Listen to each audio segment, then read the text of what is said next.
मसाला वापरा आणि 10 मिनिटात चिकन मसाला रेडी।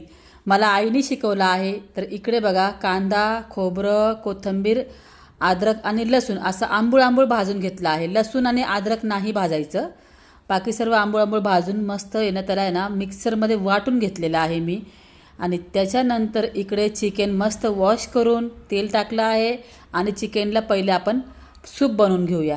लसूण, जिरे, थोडेसे खडे मसाले, कांदा आणि टोमॅटो हे टाकून मी चिकन टाकलं आहे, हळद टाकली आहे आणि चिकनला मस्तपैकी फ्राय करून घेतलेलं आहे।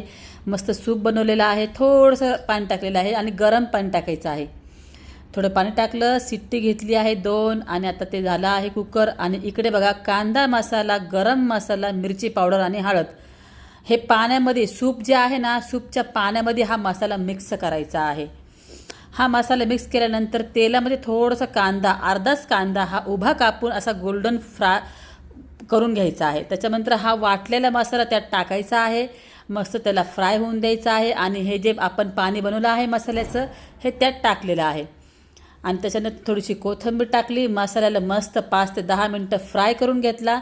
त्याच्यानंतर हे चिकन आपलं शिजायला टाकलेलं आहे, थोडीशी कोथिंबीर टाकलेली आहे आणि झाले 10 मिनिटांमध्ये चिकन मसाला रेडी। इतकं टेस्टी। व्हिडिओ आवडला तर लाईक शेअर करा।